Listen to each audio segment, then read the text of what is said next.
Assalamualaikum warahmatullahi wabarakatuh. Shalom. Perkenalkan, nama saya Miranda Nurlili dengan NIM 2025-28117. Selamat malam dan salam sejahtera untuk kita semua. Yang saya hormati ibu dan teman-teman semua. Puji dan syukur marilah kita panjatkan kehadirat Allah Subhanahu wa taala, Tuhan yang Maha Kuasa, karena atas kuasa-Nya lah kita dikaruniai sebuah negara yang luar biasa indah, negara kepulauan terbesar di dunia, negara yang dikaruniai garis pantai terpanjang kedua di muka bumi ini. Kita adalah negara yang dimana 2/3 wilayahnya adalah lautan. Kita dikelilingi oleh perairan yang kaya, beragam, dan menyimpan kekayaan yang nilainya tuh tak terhitung jumlahnya. Hadirin sekalian, di sini saya bukan sekedar untuk membicarakan tentang laut, ikan, atau sumber daya alam lainnya. Kita berkumpul untuk membicarakan sebuah visi besar, sebuah strategi negara, dan sebuah jalan kemakmuran yang kita namakan dengan ekonomi biru. Istilah ini mungkin sudah sering ibu dan teman-teman dengar, namun hari ini saya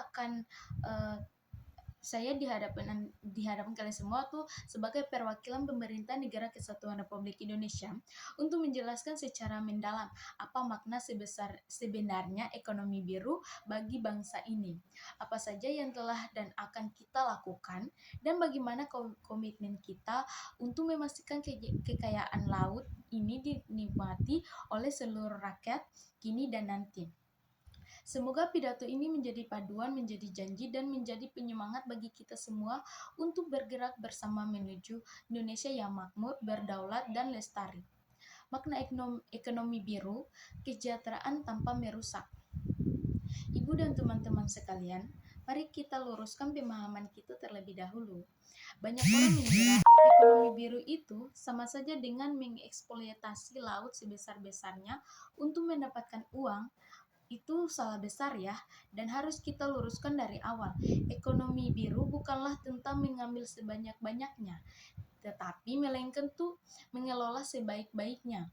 Ekonomi biru adalah sebuah konsep pembangunan ekonomi yang memanfaatkan potensi kekayaan laut, pesisir, dan sumber daya air lainnya dengan berlandaskan pada 3 pilar utama. Yang pertama berkelanjutan, kedua berkeadilan, dan ketiga itu kesejahteraan.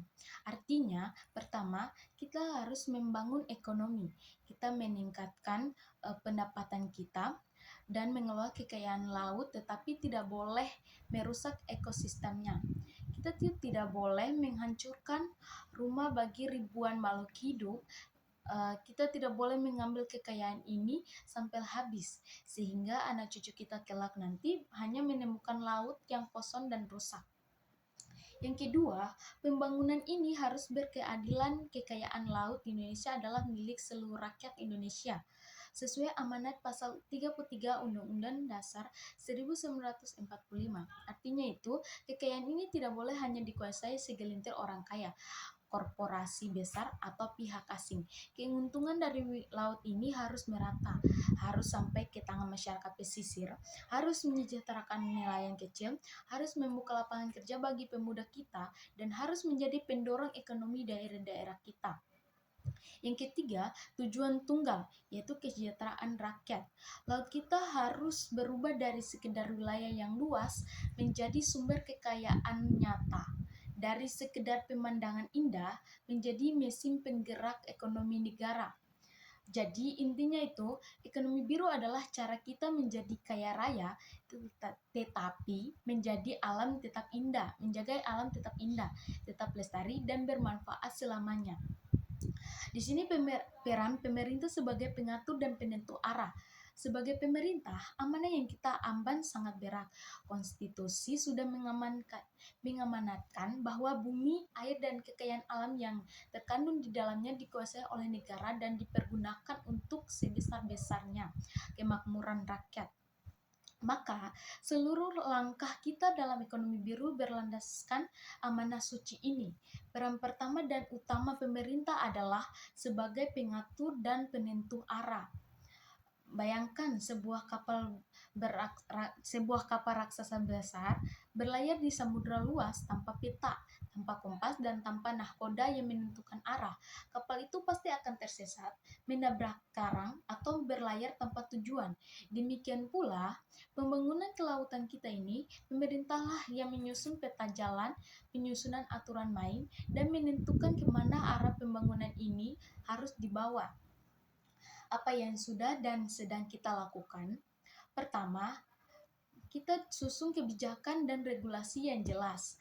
Kita telah memiliki undang-undang kelautan, undang-undang perikanan, dan berbagai peraturan turunan yang mengatur segala aspek pemanfaatan laut. Aturan ini bukan dibuat untuk mempersulit hidup rakyat, melainkan untuk menciptakan kepastian hukum dan keadilan. Kita tetapkan kuota penangkapan agar tidak terjadi penangkapan yang berlebihan, yang memastikan sumber daya alam kita sendiri.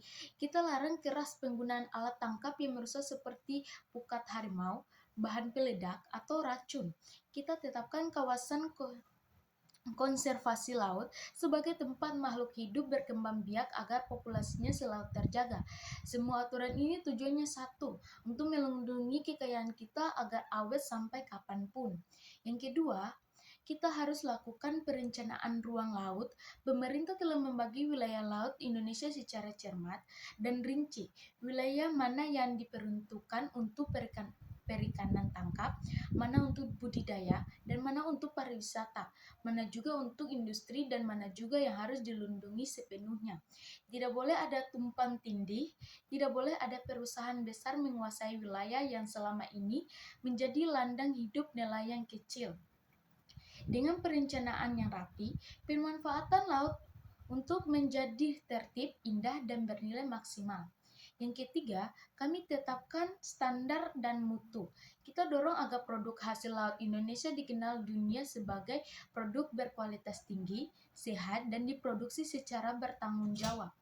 Kami tetapkan standar internasional, berikan sertifikat supaya harga jual produk kita naik, dan pendapatan pelaku usaha serta nelayan pun ikut meningkat. Jadi, sebagai pengatur, tugas kami adalah memastikan bergerak pada jalur yang benar, tidak ada yang bertindak sewenang-wenangnya, dan tujuan keadilan selalu tercapai. Peran pemerintah sebagai penegak hukum dan pelindung kedaulatan. Aturan yang bagus ini tidak ada gunanya jika tidak ditegakkan. Maka peran kedua pemerintah adalah sebagai penegak hukum yang melindungi kedaulatan negara. Ini adalah peran yang sangat krusial. Laut kita sangat luas, 2/3 wilayah kita adalah perairan. Dulu bertahun-tahun lamanya kita mendengar keluhan Bapak Ibu sekalian. Kapal-kapal asing masuk sembarangan, mencuri ikan di halaman rumah kita. Kapal-kapal besar merusak terumbu karang dan hutan bakau. Banyak pelanggaran terjadi, tetapi sulit ditindak karena pengawasan yang belum kuat. Zaman itu sudah berakhir. Pemerintah melalui Kementerian Kelautan dan Perikanan, Bakamlah TNI, Angkatan Laut, dan Kepolisian RI telah memperkuat sistem pengawasan kita. Kita sudah berikan kapal patroli, pesawat udara, hingga sistem pemantauan berbasis satelit dan ekonomi canggih. Laut Indonesia kini diawasi 24 jam non-stop. Kami tegaskan dengan lantang di sini kepada siapa saja, baik warga negara maupun warga asing, jangan mencoba-coba mencurikan kekayaan laut kita. Jangan coba-coba merusak lingkungan kita. Pelaku pencurian ikan, penangkapan ilegal, perusak ekosistem, pengembalian limbah sembarangan, semuanya akan kita kejar, kita tangkap, kita sita kapalnya, dan kita proses hukum seberat-beratnya. Tidak ada toleransi untuk pelaku perusak kekayaan negara kita. Itu saja pidato dari saya. Sekian dan terima kasih. Jika ada salah, saya mohon maaf. Wabillahi taufiq wal hidayah. Wassalamualaikum warahmatullahi wabarakatuh. Shalom.